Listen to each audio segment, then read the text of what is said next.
Hello बच्चों। तो ये हमारा पहला एनसीईआरटी बायोलॉजी शॉर्ट्स है। ये सारे बायोलॉजी के शॉर्ट्स जो मैं बना रहा हूँ ये हमारे पीवाईक्यूज़ पे बेस्ड हैं, और ये हमारा पिछले साल का क्वेश्चन था जो 2022 में पूछा था कि क्रॉप और गिज़ार्ड किस में मिलते हैं, एव्स में मिलते हैं। राइट, उनके एग्जाम्पल दिए हुए थे उन्होंने, पैरट के और जो है क्रोज के। So I am going to discuss that short. सो आप इसको सुनिए और आप इसको समझने का कोशिश कीजिए। आपको एग्ज़ाम में इनमें से बहुत सारे क्वेश्चन फिर मिलेंगे। तो पहली चीज़ हम लोगों को क्या मालूम होना चाहिए, एव्स क्लास है, और इस क्लास में कौन होता है, बर्ड्स होती हैं। राइट, तो इसमें कौन होता है, एव्स में कौन होते हैं, एविस का मतलब होता है बर्ड। सो इसमें हमें क्या मिलेंगे, बर्ड्स मिलेंगे। राइट, चिड़ियाँ जिनको हम बोलते हैं। राइट, तो यहाँ पे हमें इनमें कैरेक्टरिस्टिक, अगर आप देखोगे चिड़िया में कैरेक्टरिस्टिक क्या होता है, उनके पास पंख होते हैं, फेदर्स होते हैं। फेदर्स हैं किस लिए हैं, जिससे कि वो उड़ सकें। So feathers are for flying. Right, and that is why we say that कि दे आर कैरेक्टरिस्टिक। सो इसीलिए जब हम भी कभी बर्ड्स को बोलेंगे तो हम क्या बोलेंगे, मोस्टली दे कैन फ्लाई। अब यहाँ पे समझो इस चीज़ को कि एग्जामिनर का टैक्टिस क्या होता है। मोस्टली मतलब सारे नहीं उड़ते हैं, सारे नहीं उड़ते हैं, मोस्टली उड़ते हैं। कुछ ऐसे हैं जो नहीं उड़ सकते हैं। So mostly they fly except. तो कौन है जो नहीं उड़ेगा। राइट, तो ये हमें याद रखना, निमोनिक है। Okay, you can not fly. हम कुछ बर्ड से बोल सकते हैं जब हम उनको देखेंगे, it's okay, you can not fly. तो ओके का मतलब ओ फॉर ऑस्ट्रिच, के for kiwi, E for emu. Right, तो ये तीनों याद रखना है हमें। तो mostly birds can fly accept for the ostrich, kiwi and emu. Right, ये तीनों हमारे फ्लाई नहीं करेंगे। अगर हम बर्ड्स को देखें ध्यान से तो आप उनमें क्या कैरेक्टरिस्टिक देखते हो। अगर आप एक बर्ड को देखोगे तो आप उसके सिर पे क्या देखते हो, ऐसे यहाँ पे इसकी चोंच निकली होती है जिसको हम क्या बोलते हैं, बीक है ना। चिड़िया की चोंच जिसको बोलते हैं बीक, है ना। चोंच किसको बोलते हैं, बीक को बोलते हैं। तो चिड़िया की चोंच है ये, बीक है ना, ये चोंच है, ये जिसको हम क्या बोल रहे हैं, बीक है। तो बीक में क्या आपको दांत दिखते हैं, अगर आप ध्यान से देखोगे तो इनके बीच में दांत नहीं होते हैं। राइट, सो इसको हम क्या बोलेंगे, बीक्स विदाउट टीथ। तो ये कैरेक्टरिस्टिक फीचर है बर्ड्स का जो एग्जाम में भी पूछा हुआ है, जिसका कोई एक्सेप्शन नहीं है। देखो फेदर्स में क्या था, उड़ सकते हैं, लेकिन उनका एक्सेप्शन था ऑस्ट्रिच, कीवी और एमू। लेकिन बीक्स विदाउट टीथ बर्ड्स का एक ऐसा यूनिवर्सल फीचर है जिसका कोई भी एक्सेप्शन नहीं होता है। राइट, दूसरा इसमें हम क्या देखते हैं कि आप अगर ध्यान से देखो यहाँ पे, इसके अगर हम इस एरिया को ध्यान देखें तो ट्रंक को जिसको हम बोलते हैं, तो आप देखो यहाँ पे बोन्स है, और ये बोन्स कैसी दिख रही हैं, जैसे हैंड्स में हमारी होती हैं। राइट, तो एक्चुअली ये फोर लिम्ब है, और फोर लिम्ब के ऊपर ही आप देख रहे हो यहाँ पे फेदर बना हुआ है जिसको हम विंग्स बोल रहे हैं। तो यहाँ पे हम क्या समझेंगे इसको, fore limbs are transform into the wings. Exam में क्वेश्चन पूछता है, राइट, कि who is transform into the wings. So यहाँ ध्यान रखना है कौन कौन ट्रांसफॉर्म हो रहा है विंग में। तो कौन कौन ट्रांसफॉर्म हो रहा है बताओ मुझे जरा। Four limbs. Right, four limbs transform हो रहे हैं किस में, विंग्स में। तो जो वो पक्षी उड़ते हैं या चिड़िया जो उड़ती हैं, उनके जो विंग्स हैं ना वो फोर लिम्ब है, यानी हमारा जो हाथ है ना वो उनके फोर लिम्ब है जो उड़ते हैं, जो उनके पंख हैं। ठीक है, और हाइंड लिम्ब में हमें क्या मिलेगा, अगर आप हाइंड लिम्ब में देखोगे तो आपको इसमें क्या मिलेगा, आप देखो छोटे छोटे स्केल्स मिलते हैं। हाइंड लिम्ब में अगर आप देखोगे छोटे छोटे स्केल्स इनके पूरे जो है पैरों में मिलेंगे, और साथ में इनके पास एक क्लॉ होता है जिससे वो पकड़ सकते हैं किसी भी चीज़ को, है ना, वो चल सकते हैं। थोड़ा बहुत वो पानी अगर है सड़कों पे तो आप देखते हो थोड़ा स्विम भी कर जाते हैं, और वो जो है पेड़ों की डालियों को या तारों को अच्छे से पकड़ने के लिए इनका ये क्लॉज काम आता है। तो दो चीज़ें इनके हैंड लिम्ब में, स्केल्स और क्लॉज। ये हमारे लिए क्यों इंपॉर्टेंट है, क्योंकि स्केल्स और क्लॉज अगर आप पढ़ोगे तो आप देखोगे कि ये रेप्टिलियंस के कैरेक्टरिस्टिक फीचर्स होते हैं।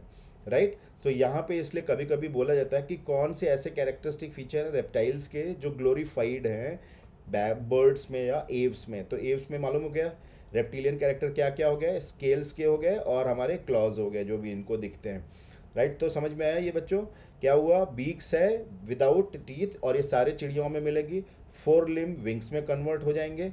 हाइंड लिम्ब में इनके पास स्केल्स और क्लॉज होंगे जो कि रेप्टिलियन कैरेक्टरिस्टिक है। ठीक है, अब यहाँ पे देखो इस पिक्चर में मैं क्या दिखा रहा हूँ आपको, एक समझने के लिए, क्योंकि आप अब ये इमेज आप देखते हो तो आपको अच्छे से समझ में आता है कि देखो हमारा फोर लिम्ब क्या है, हमारा हाथ है। राइट, ऐसे ही इनका भी फोर लिम्ब है, लेकिन इनके पास हाथ नहीं है। किस में कन्वर्ट हो गया, ये विंग्स में कन्वर्ट हो गया। राइट, इसीलिए हम क्या बोल रहे हैं, four limbs are modified into wings. साथ में अगर आप देखो हाइंड लिम्ब में तो ये देख रहे हैं आप, छोटे छोटे छोटे छोटे बहुत सारे स्केल्स यहाँ पे बने हुए। राइट, तो दीज आर स्केल्स जो कि इनके पूरे पैरों पे फैले हुए हैं। राइट, अगर आप इन चिड़िया के स्किन को देखोगे ना तो स्किन कैसी होती है चिड़िया की, यूजुअली ड्राई होती है क्योंकि वहाँ पे कोई ग्लैंड नहीं होता है, तो इसको हम क्या बोलेंगे, ड्राई विदाउट ग्लैंड। समझना इस बात को, ड्राई है, सूखा रहेगा और वहाँ पे ग्लैंड नहीं होती है, लेकिन एक्सेप्शन इसका है। और हमेशा याद रखना बच्चों, जो भी एक्सेप्शन होता है वो हमारे एग्जाम का क्वेश्चन होता है, right. Exceptions are our exam questions. तो एक्सेप्शन क्या हो गया इसका, ऑयल ग्लैंड्स हो गया, राइट। ऑयल ग्लैंड्स इसका एक्सेप्शन हो गया। ऑयल ग्लैंड्स को एक और नाम से हम जानते हैं, यूरोपाइजियल ग्लैंड, या फिर इसको हम प्रीन ग्लैंड भी बोलते हैं। तो एनसीईआरटी की बुक में सिर्फ ये नाम दिया हुआ है, ऑयल ग्लैंड, राइट। लेकिन आपको एग्जाम में हो सकता हो कि ये नाम से भी पूछ ले। तो ऑयल ग्लैंड तो एग्जाम में एनसीईआरटी की लैंग्वेज ही है, skins are dry without glands except for the oil glands which is located at base of the tail. तो दैट इज़ इंपॉर्टेंट। तो ये ऑयल ग्लैंड कहाँ पे लोकेटेड है, बेस ऑफ द टेल। इसका काम क्या है, देखो नाम से ही पता चल रहा है ऑयल ग्लैंड, यानी चिड़िया के जो ये पूंछ के बेस पे रहेगा ना, अगर आप ये देखो ना, ये पूंछ है, ये पूंछ है और इसके बेस पे मैंने आपको ऑयल ग्लैंड दिखाया, ठीक है। तो चिड़िया क्या करती है, अपने चोंच से ना इस ऑयल ग्लैंड से ऑयल निकालती है और अपने पूरे फेदर पे स्प्रेड कर देती है। ऐसा कब होता है, जब बारिशें होती हैं या जब वो पानी में भीग रही होती है, क्योंकि भाई पंख है, भीग जाएंगे तो उड़ेगी कैसे। तो इसलिए क्या करती है, अपने ऑयल ग्लैंड को एक्टिवेट करती है, वहाँ से ऑयल निकाल करके पूरे पंख पे स्प्रेड कर देती है। तो यही इसका इंपॉर्टेंट फंक्शन है कि ये स्प्रेड करेगी ऑयल को अपने फेदर्स के ऊपर। इससे क्या होगा, ये वाटर रेजिस्टेंट हो जाएंगे, यानी अब ये भीगेंगे नहीं और ड्राई रहेंगे, इससे इनको उड़ने में आसानी रहेगी, right. So these are the important point. तो यहाँ पे समझ में आया बात, स्किन ड्राई होती है, सिर्फ एक ग्लैंड होगी, कौन सी, ऑयल ग्लैंड। कहाँ पे होती है, बेस ऑफ टेल में। और क्या करती है ये, इसको, इसके जो पंख होते हैं, फेदर्स होते हैं, उनको वाटर रेजिस्टेंट और ड्राई रखती है, राइट। जैसे आप इस चिड़िया को देखो यहाँ पे, तो आप क्या देख रहे हो, ये इसका सर और अपने बीक से यहाँ पे ये इसका यूरोपाइजियल ग्लैंड है, जिसको हम प्रीन ग्लैंड भी बोलते हैं, इसलिए मैंने यहाँ पे तीनों नाम लिख दिए हैं। ऑयल ग्लैंड हमारी एनसीईआरटी की बुक में मेंशन किया हुआ है, तो इसके बाकी जो नाम है वो भी याद रख लेना, क्या पता एग्जामिनर पूछ ही ले। यूरोपाइजियल ग्लैंड भी बोलते हैं, प्रीन ग्लैंड भी बोलते हैं, और कहाँ पे होती है, बेस ऑफ इट्स टेल। तो ये एग्जाम में पूछता है कहाँ पे होती है ये, बेस ऑफ इट्स टेल। तो जो आप यहाँ पे देख रहे हो ना कि उसके टेल पे है, तो आपको ये इमेज हमेशा याद रहेगा, समझे। इसीलिए मैंने यहाँ पे पिक्चर रखी, ये इमेज एनसीईआरटी की बुक में नहीं है, मैंने खुद रखी, जिससे आपको ये समझ में आए कि हाँ ये देखो ये लोकेशन होती है ऑयल ग्लैंड की, है प्रीन ग्लैंड की, है यूरोपाइजियल ग्लैंड की। अब इसे पूरे फेदर पे इसको स्प्रेड कर देगी ये चिड़िया, और इसके बाद ये जो होंगे ड्राई हो जाएंगे और ये आराम से उड़ सकते हैं, ठीक है। अगर आप इनके बोन्स को देखते हो ना, चिड़िया की जो बोन एंडोस्केलेटन होती है वो तो ऑसिफाइड हो जाती है और वो बोनी रहती है ना। लेकिन जो लॉन्ग बोन्स होती हैं वो एक कैरेक्टरिस्टिक फीचर होता है, और एग्जाम में पूछता है कि लॉन्ग बोन्स में क्या मिलेगा, हमें एयर कैविटीज़ मिलते हैं, इसलिए इनको क्या बोलते हैं, न्यूमेटिक बोन्स।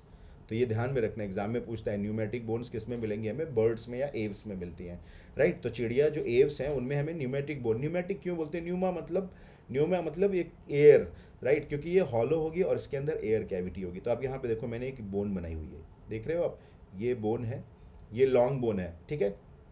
लॉन्ग बोन जिसको हम न्यूमेटिक बोल रहे हैं, क्यों न्यूमेटिक बोल रहे हैं कि देख रहे हो छोटे छोटे बहुत सारे एयर कैविटीज़ हैं, छोटे छोटे बहुत सारे एयर कैविटीज़ हैं। एयर कैविटीज़ की वजह से क्या होता है, ये बोन लाइट हो जाती है और इसको उड़ने में मदद मिलती है। देखो हम लोग नहीं उड़ सकते हैं क्योंकि हमारी बोन कैसी है, हैवी है ना, इसमें बहुत सारा बोन मैरो, तो we can not fly, right. लेकिन चिड़िया में क्या है, एयर कैविटीज़ है, और एयर कैविटीज़ की वजह से इनका नाम क्या होता है, न्यूमेटिक बोन, राइट।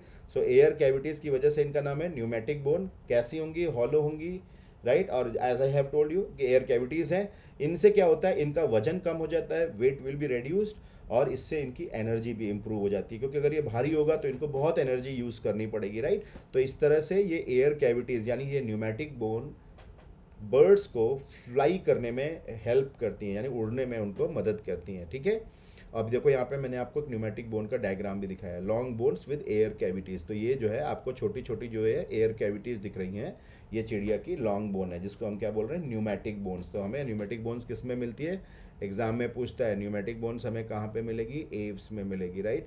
और क्यों बोलते हैं न्यूमेटिक बोन, क्योंकि इनके अंदर एयर कैविटीज़ होती है जो इनको हल्का करती है और ये हवा में उड़ सकते हैं, ठीक है।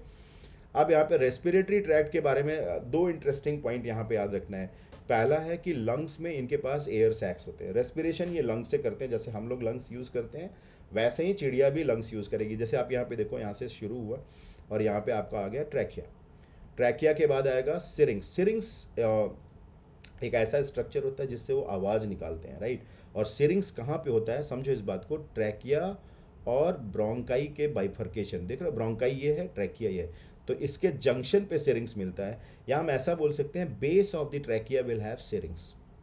समझे ये बात, क्वेश्चन पूछता है एग्जाम में कि भाई सिरिंक्स कहाँ पे होता है, जो ट्रैकिया है उसके बेस पे होता है सिरिंक्स, ट्रैकिया के बेस पे सिरिंक्स होता है, राइट। तो यहाँ पे देखो हम क्या देख रहे हैं, अगर आप यहाँ पे देखो कि ब्रोंकाई आया और ये आ गया लंग्स, तो ये दो लंग्स हैं जिनमें वो हवा खींचेंगे अंदर, जैसे हम लेते हैं इंस्पायर करते हैं और एक्सपायर करेंगे वैसा ही, लेकिन ये हवा में उड़ते हैं तो इनको एनर्जी भी चाहिए, इनको ज़्यादा ऑक्सीजन चाहिए, तो इसके लिए क्या किया है नेचर ने, इनको दिया है एयर सैक।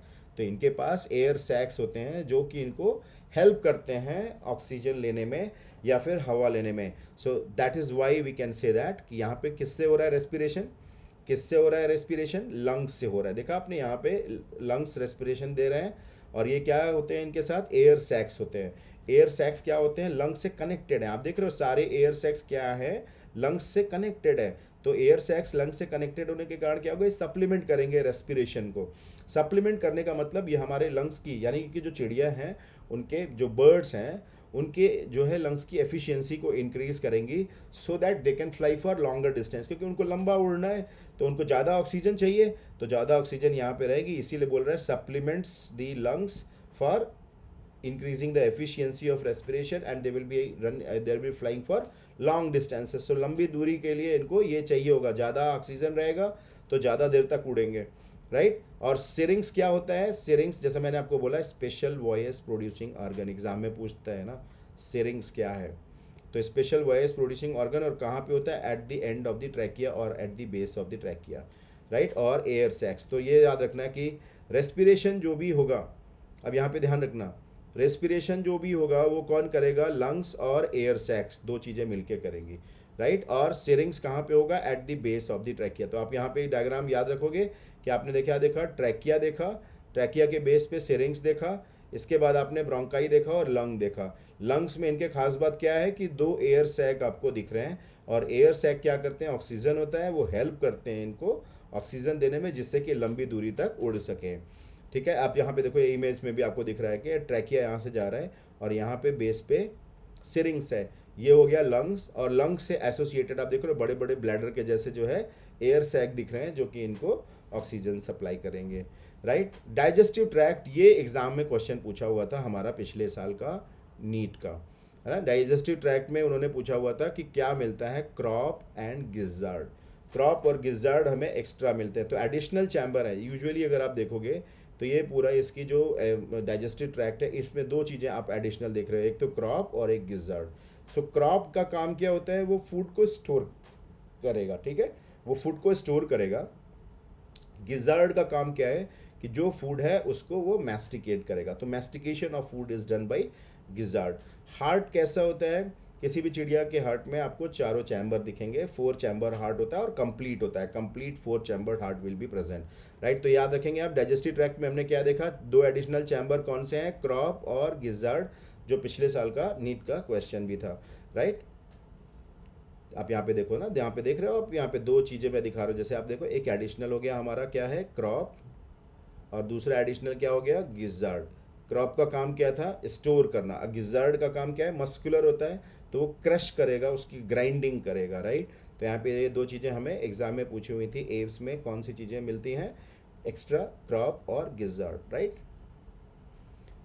कैसे होते हैं ये होते हैं वार्म ब्लडेड एनिमल, राइट। तो वार्म ब्लडेड होते हैं या होमो आयोथर्मस भी हम इनको बोल सकते हैं, क्योंकि ये क्या करते हैं, अपने बॉडी के टेम्परेचर को मेंटेन कर सकते हैं, constant body temperature will be maintained, right, इसलिए हम इनको होमोआयोथर्मस भी बोलते हैं, राइट। इनके अगर हम देखेंगे तो जेंडर्स जो होते हैं यानी सेक्सेस जो होंगे वो सेपरेट होंगे, फर्टिलाइजेशन इंटरनल होगा, और जब ये बच्चे देंगे तो कैसे होंगे, इनके ये एग्स में होंगे, राइट। सो इसलिए हम इनको क्या बोलते हैं, ओवी पैरस।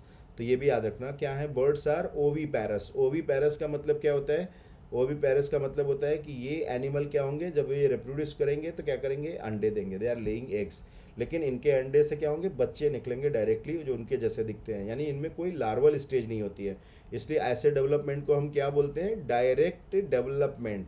क्या बोलते हैं, डायरेक्ट डेवलपमेंट। डायरेक्ट डेवलपमेंट का मतलब एम्ब्रियो जो होगा वो मैच्योर इंडिविजुअल में होगा without any larval stage, right. तो direct development, so internal fertilization, oviparous eggs देंगे, direct development without any larval stage, these are the important points. ये एग्जाम्पल्स हैं कुछ जो एनसीईआरटी की बुक में दिए हुए हैं, जो मैंने यहाँ सारे लिखे हैं और उन सबके मैंने इमेज डाल दिए हैं क्योंकि एनसीईआरटी में सिर्फ 3-4 डायग्राम थे, राइट। तो पहला हो गया नियोफ्रॉन, जिसको हम वल्चर बोलते हैं। देखो ये वल्चर हो गया, एव्स के सारे एग्जाम्पल है। नियोफ्रॉन जो है इसका नाम हो गया जूलॉजिकल, और ये इसको कॉमनली हम वल्चर बोलते हैं, राइट। सिटाकुला पैरट को बोलते हैं, ये एग्जाम में मेंशन किया था। Crop gizzard will be seen in Columba is pigeon, Struthio is ostrich, Pavo is peacock and Aptenodytes is penguin and Corvus is crow. तो ये सारे नाम हमें याद रखने हैं। एग्जामिनर ने क्या किया था, crop and gizzard will be seen इन, ये तीनों नाम एक साथ एक ऑप्शन में रखे थे जो सही ऑप्शन था, right. Corvus, Columba and Psittacula. तो सिटाकुला क्या है, पैरेट है। कोलंबा क्या है, जो हम कबूतर देखते हैं ना, जो हम अपनी ज़िंदगी में आजू बाजू कबूतर पीजन देखते हैं। और Corvus is crow, right. So these are important point of this thing. मेरा ये यूट्यूब का लेक्चर आप यहाँ पे सब्सक्राइब करो, और ये मेरा इंस्टाग्राम है, मैं अपने टेलीग्राम में इसको शेयर करूँगा, और वहाँ पे आप जो है इसको सब्सक्राइब कर सकते हो वहाँ से। तो आप हमारे साथ जुड़े रहो। जो भी टॉपिक आपको चाहिए इस वीडियो के नीचे कमेंट में लिखो, I will make shorts of that thing, और इस तरह से मैं छोटे छोटे शॉर्ट्स बना करके डालता रहूँगा जो आपको आपके एग्ज़ाम में, नीट के एग्ज़ाम में हेल्प करेंगे। Best wishes to all of you.